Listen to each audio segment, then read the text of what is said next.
So I gotta wake up alone. I gotta get up alone. I gotta get dressed alone. I gotta get breakfast alone. I gotta go out alone. I mostly come home alone. When it's all done, it ain't no fun alone. I gotta wake up alone. I gotta get.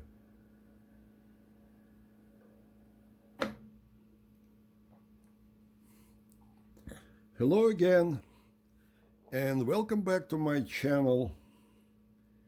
And today we're going to continue with the theme of the previous video, in which we examined the strong and negative points of Otari MX-55 machine.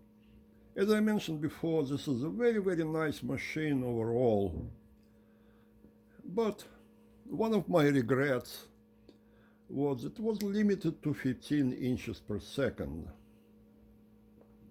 I really would like it to run at 30. Now, do I need another machine capable of 30 inches per second?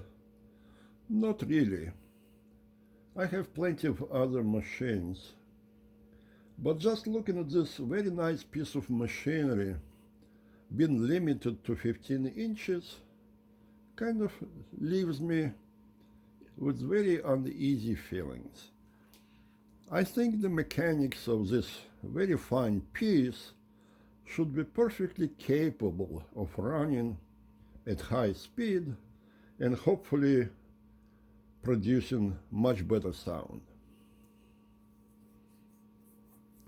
As you might recall from reading the comments in the previous video, somebody suggested that by using this particular switch,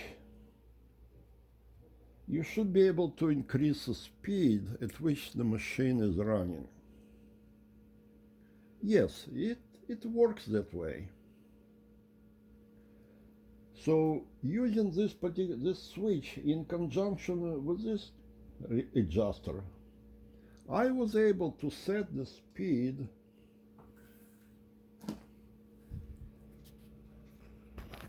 and I will show you the display. You see now 30 inches per second speed. And if I go to percentage, remember this percentage is taken from 15 inches per second speed because that's what the machine is set for.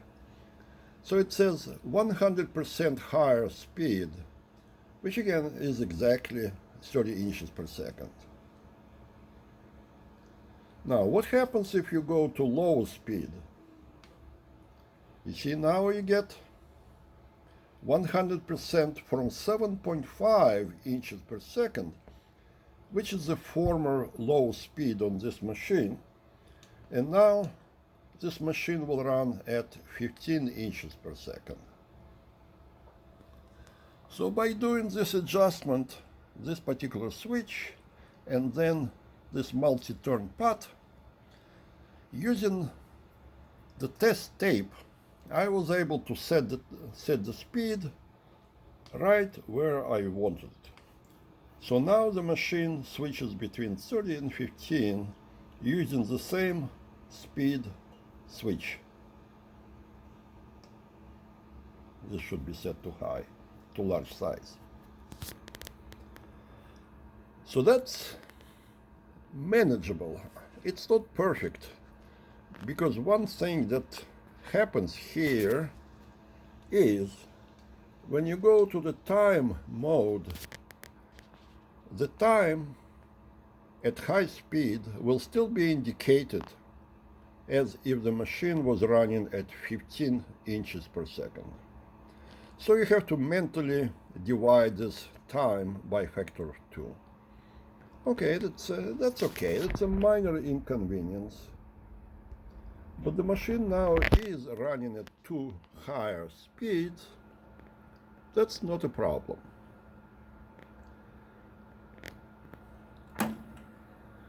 See, that's 30 inches per second speed now. And it's doing very well at that speed. But that's just a part of the story. The other part is what happens to the equalization. Obviously, since the equalization is done by using trim pots in this section, it remains the same as if it were originally set to 7.5 and 15 inches. And obviously that had to be changed in order to accommodate different sound and make it sound properly. Well, there is always some room in the adjustment, and I decided to try that. So I put the test tape for corresponding speed, first at 30 inches per second and then 15, and I tried to compensate for this speed change by using the trim pots here. Those trim pots affect the high frequency area, because the low frequency, actually it was perfectly fine. Anywhere between about 1.5 kilohertz down, the resulting response was a ruler flat, all the way down to 31 hertz, which is a very, very good result. But above 2 kilohertz, it started going up by something like 6 dB at 12.5 and then 16 kilohertz, and then to even higher frequency. That's too much. So I decided to adjust those trim pots for new test tapes, for new speeds, and it turned out it was not so bad. Now, granted, if I were making this a permanent change, I would have pulled out those audio channel boards, and I would have changed some components to adjust for new speed in a much more perfect way. At this point, I didn't feel like doing that, and I don't yet have a schematic for that board. Maybe I will do it later. Maybe if I find the schematic, I will change a couple of components. But at this point, my adjustment was limited to simply turning the trim pot, the high frequency compensation trim pots. And the result is good. It's not perfect, mind you. First, let me define perfect. When I calibrate machine of this general character and this quality level, I try to keep response pretty much flat across the whole range, and maybe give slight tip at 16-20 kilohertz. Typically I set it about half dB high at 16 or 20 kilohertz. And don't ask me why I do it this way. There are millions of different ways you can make this curve run between the limits. That's my way. With this particular adjustment, I was not able to achieve that. If I turn this trim pot all the way down, what happens 20 kilohertz response is almost perfect. It's just slightly higher, maybe 0.3 dB above the mid frequencies. But then it changes slightly, and around 4 kilohertz, there is a hump. That hump is not huge, it's only about 1 dB, maybe a little bit more. So if you look at overall response, it falls within 0.5 dB plus or minus, if you split it evenly. And some would say that's about perfect. I say it's not as perfect as I would like it to be, but it's probably acceptable. So that slight peak at around 4 kilohertz will make the recording sound a little bit brighter, but not so much to worry about. So that was a 30 IPS speed adjustment. Then I proceeded to do the similar adjustment at 15 inches per second, and I got very close to that response.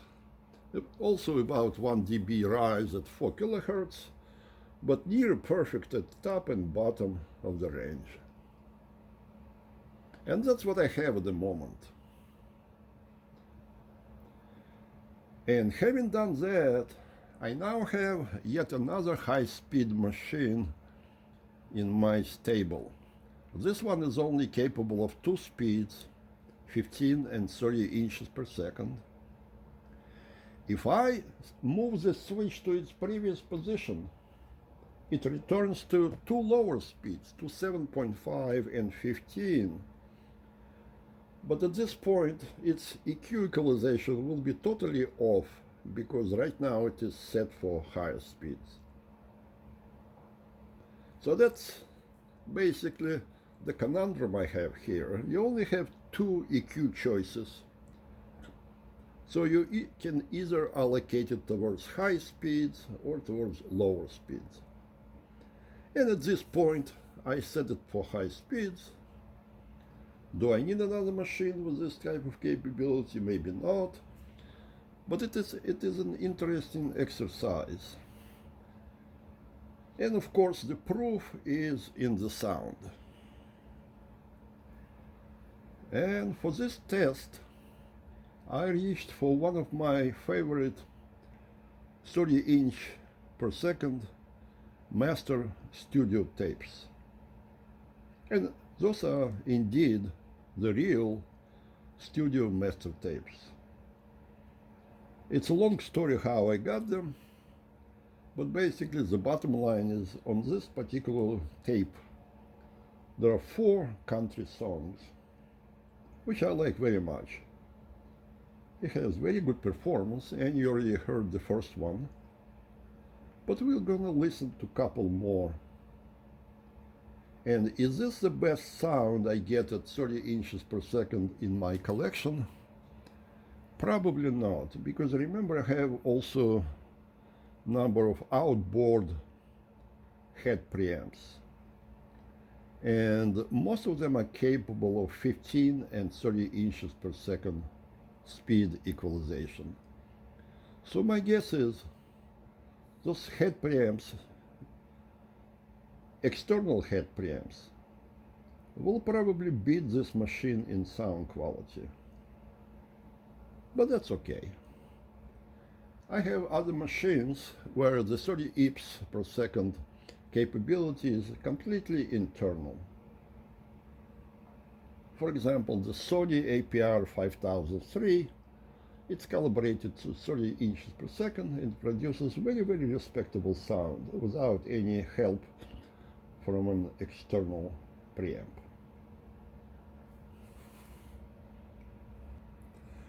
So this is a story, and at this point it is very convenient, very nice, very comfortable to use machine with nice capability. And it doesn't have wireless remote control at this point.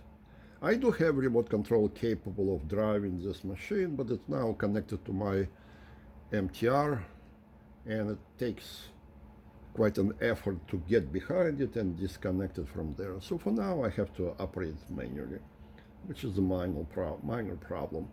But that remote is available, and I will probably buy one. It's inexpensive. It's around $80 on eBay, and the quality is very, very good. So now it is all properly set. As you can see here, the speed is now 30 inches per second. Large reels, left and right. And we are ready to roll the first tune.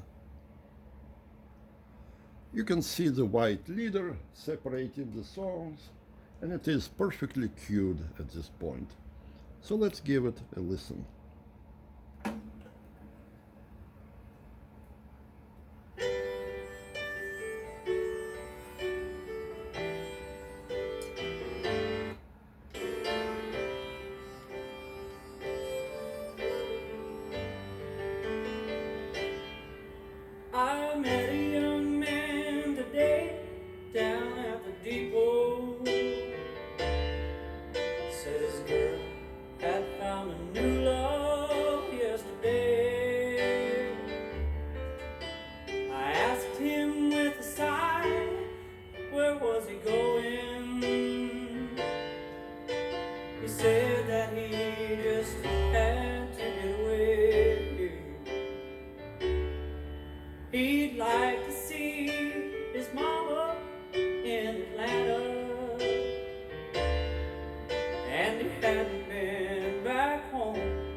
So that was one of the songs on this tape.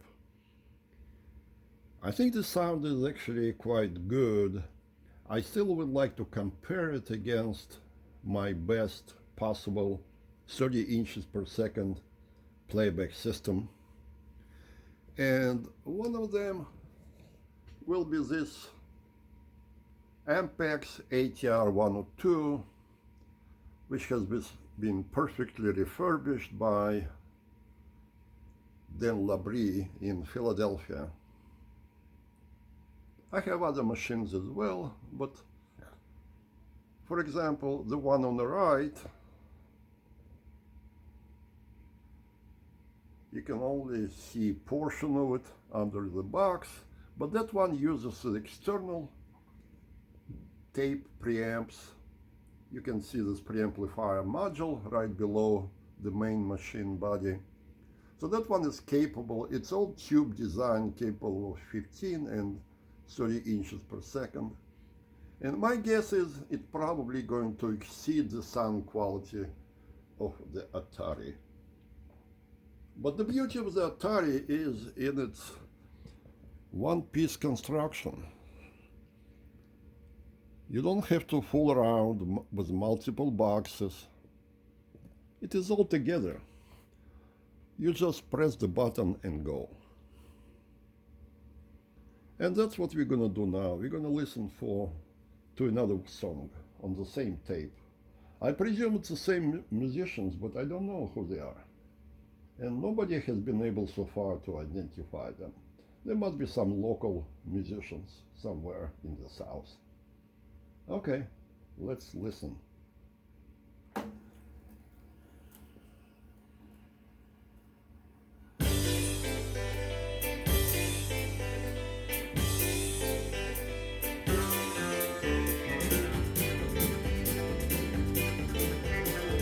Now you're off and running, run just like you're scared, run just like a gray dog, run just like a deer. Something in the bushes staring out at you, staring at your feelings, feeling like you do. One-way rider, one way down the road. Baby, I'm right beside you everywhere you go. Lovers, save your secrets, trust not of the fools. Don't go look for trouble, it will come for you. Like some long-lost passage, fly in broken lines. Here one fleeting moment, really gone this time. One-way ride, one way down the road. Baby, I'm right beside you everywhere you go.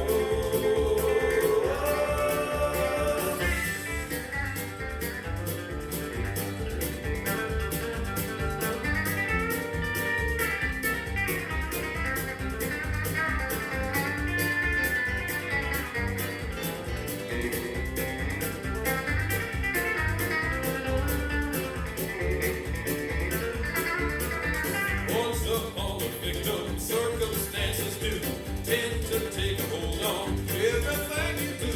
First we follow leaders, next we follow fools, then we follow footsteps sneaking up on you. One way rider, one way down the road. Baby, I'm right beside you everywhere you go. One way rider, one way down the road. Baby, I'm right beside you everywhere you go. One way rider.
So this is it for today's video. So the question really is whether it is a good idea to convert such a machine to high speed. Well, the answer depends on your particular situation. In my case, I hardly ever use the 7.5-inch speed. I have it on many machines around here, both in quarter-inch format and half-inch format, but I don't remember when was last time I played it. So to me, this type of switch to high speed is a viable approach. Whether I'm gonna go deeper into this subject and pull the boards out and change some components to optimize the frequency response even more, I don't know yet. We'll see, maybe someday. When I get the schematics, hopefully it will be clearer from them how to change it to optimize. But for now, this is it. Let me know what you think about this little project. And thank you to those participants who pointed me in that direction. It's not ideal in the sense that you have to know what you're doing when you change in speed and how you control those switches. But it is very, very viable approach overall. Okay, that's it for now. And see you next time.